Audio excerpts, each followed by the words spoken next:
Hey, what's up? Um, I'm Brian Walmer, and I kind of want to give my own thoughts about the Disney afternoon, the day it was born, the time from the time it was created and brought to us to the time it fell upon hardships and finally to its demise. The Disney afternoon, to me, when I first heard about it, I remember I was about 10 years old. I just turned 10 years old. Rescue Rangers. The Rescue Rangers had just come on syndication, and I remember I was going to school, and there was some talk going around, I think, through various, from kid to kid, that I knew during the recess hours and whatnot, that Disney was planning something big for the upcoming year. And I remember hearing this more often as we got into the spring of 1990. And again, I remember hearing about this, and the rumblings that I heard about Disney doing something big with the shows just kept getting bigger and bigger. Until about the summer when I started seeing advertisements for the Disney afternoon. And to me, that was like, this is a blessing in disguise. To have all the shows conveniently in one place. You don't have to channel surf anywhere to find them. To have them all conveniently in one place was actually pretty good, for me and anybody else that enjoyed the Disney afternoon, enjoyed the Disney characters in the shows. And the thing is, I remember specifically, I know it was Labor Day. I think it was Labor Day 1990 was when the Disney afternoon finally made its debut, because the rumblings, like I said, kept getting bigger and bigger. And then they announced that on Labor Day, 1990, there was going to be a huge marathon leading up to Disney afternoon, where you were going to have all these mini-series of all the shows being aired. And I remember, I think we started out with DuckTales, Gizmo Duck miniseries. Then from there we went to the Gummy Bears King Inkthorn miniseries. And then we went into the Disney Afternoon block, which kind of had the same kind of episodes, cartoons, some different. And then we went into Rescue Rangers after that, the Rescue Rangers to the Rescue Pilot miniseries. And then after that, Plunder and Lightning. And I remember, I just remember that so well, because it was like, all the miniseries were being because the reason I remember it mostly is because I remember just sitting there at home watching, I don't know, I think it was from 12 o'clock on. There was nothing but Disney cartoons. It was 12 o'clock to 2 was the, Gizmo Duck movie. From 2 o'clock to 3 was the King Inkthorn movie, and then the Disney Afternoon block, and then from 5 to 7 was the To the Rescue movie, and then Plunder and Lightning. And it was just one of those times that I couldn't really believe. It's basically a time I'll never forget, and a day I will never forget, because not only was I watching it, but my sisters were watching it, my parents were watching it. It was just an enjoyable time.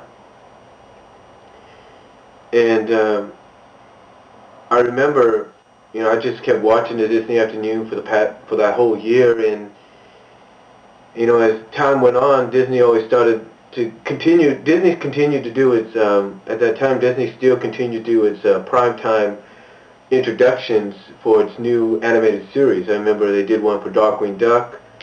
I remember they did it for Goof Troop. They did it for Bonkers. And I think they most definitely did it for and I think that was the final one. I think the final one was Bonkers that they did it for. I don't know if they did.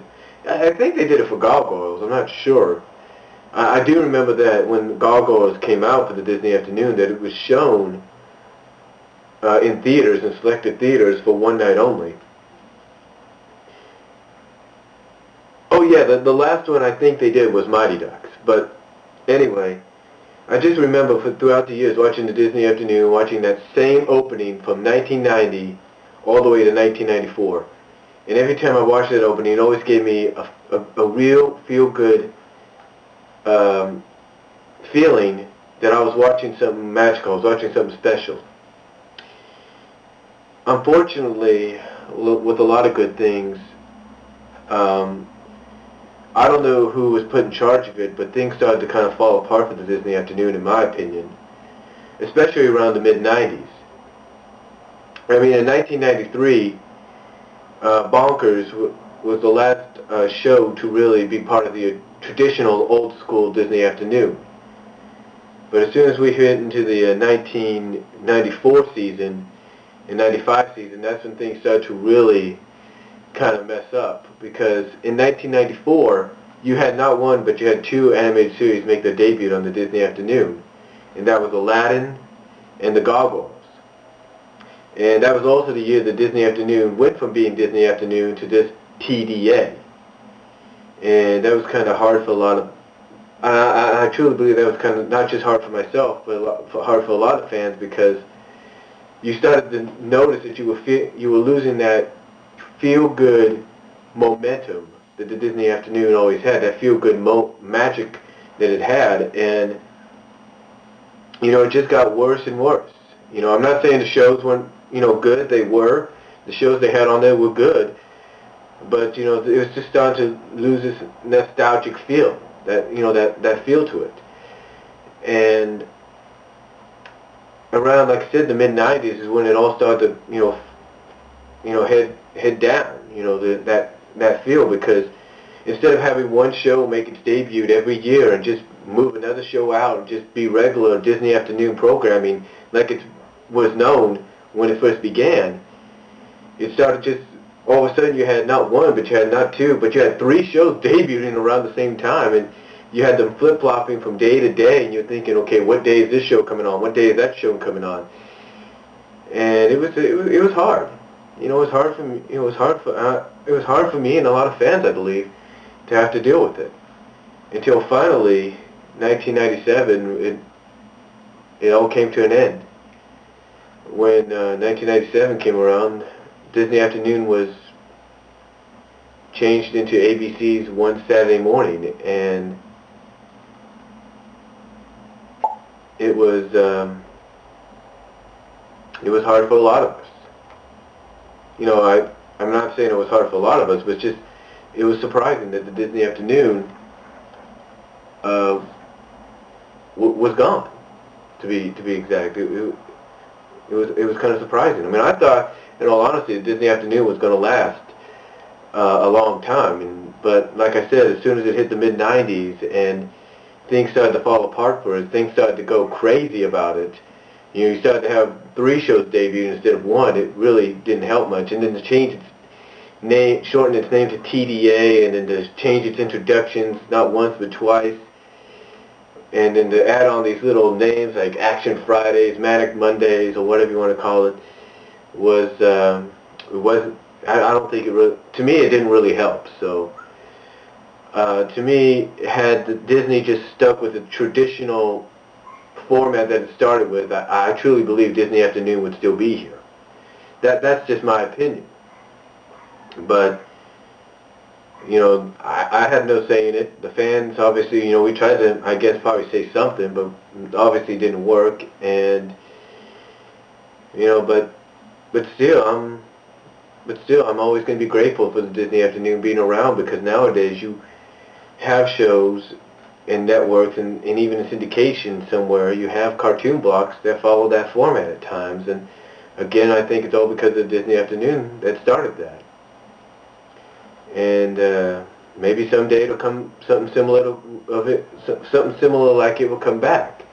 I mean, as a matter of fact, when Disney Channel in the mid '90s brought Rescue Rangers and DuckTales and Gummy Bears and Tailspin onto its programming, onto its channel, it had a 2-hour block that was similar to Disney Afternoon, to old school Disney Afternoon, which was the Block Party. So hopefully, like I said, hopefully there'll be something that's similar to it that'll come around, and something we can all enjoy. But that's all I can say for now on my thoughts about the Disney Afternoon from beginning to its end. And thanks for your time, and maybe you can comment and give me your own thoughts. Give your own thoughts on it. Peace.